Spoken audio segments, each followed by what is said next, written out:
প্রধানমন্ত্রী যদি দেয় তাহলে এখানেও তার বায়াসড হওয়ার সুযোগ আছে কিনা। এই আওয়ামী জমানার জাজদের সমস্যাটা রেজলিউশনটা না করে অ্যাপেলেট ডিভিশনে বিচারপতিদের সিনিয়রিটি আপনি কিভাবে ডিল করবেন। এখানে কমিশনের পক্ষ থেকে যেটা প্রস্তাব করা হয়েছে যে একটা প্যানেল করা যাবে, সর্বোচ্চ 2 জন সিনিয়র বিচারপতি, তার ভিতর থেকে একজনকে চিফ জাস্টিস করতে হবে।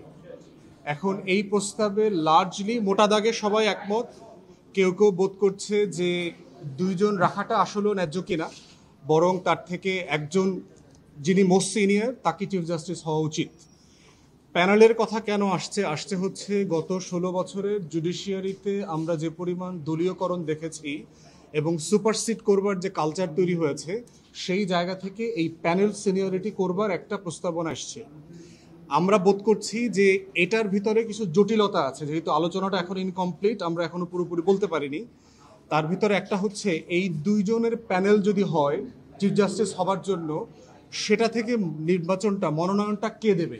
এটা কি প্রধানমন্ত্রী দেবে, নির্বাহী বিভাগ দেবে?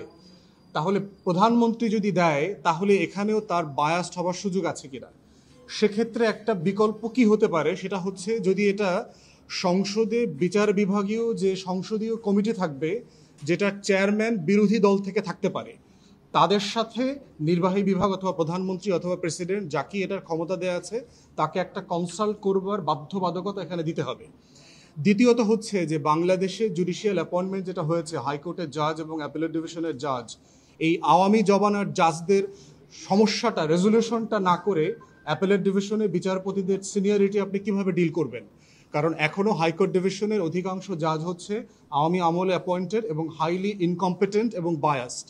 তো এই পাইপলাইনটা যদি উপরে যায়, তাহলে সেখান থেকে যদি 2 জন আওয়ামী লীগের ভিতর থেকে একজন সিনিয়রকে বেছে নেবার প্রশ্ন আসে, সেটা নির্বাহী বিভাগ এবং গণ অভ্যুত্থান পরবর্তী নির্বাচিত সরকার কিভাবে ডিল করবে, এই সংকটটা রয়ে গেছে।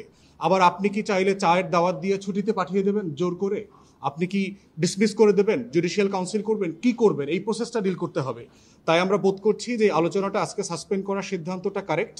এইটা অ্যাডজন করে নতুন আলোচনা শুরু করতে হবে, কারণ এর সাথে অনেক যদি কিন্তু জড়িয়ে আছে। এবং সুপ্রিম কোর্টের জুডিশিয়াল প্রসেস শুধু ক্লিনস করলে হবে না, পরিষ্কার পরিচ্ছন্নতা না, নতুন প্রসেসটা কীভাবে ফাংশন করবে সেটাও দেখার বিষয় আছে। বাট মোটা দাগে ইন প্রিন্সিপাল সব রাজনৈতিক দল একমত যে আমাদের জুডিশিয়াল যে অ্যাপয়েন্টমেন্টটা চিফ জাস্টিস থেকে শুরু করে অ্যাপেলেট ডিভিশনে, এটা হাইলি কম্পিটেন্ট মেধার ভিত্তিতে। এবং আমরা বোধ করছি একটা নীতিমালা তৈরি করতে হবে চিফ জাস্টিস হবার জন্য। এরকম দুনিয়ার বিভিন্ন দেশে চিফ জাস্টিস হবার নীতিমালা আছে। এই নীতিমালাটা আমরা একমত হতে পারলে যেটা হবে, ওইটার ভিত্তিতে অ্যাপয়েন্টমেন্টটা করলে এটা মোর পেশাদারিত্ব বজায় রাখার সুযোগ আছে বলে আমরা বোধ করছি। ধন্যবাদ।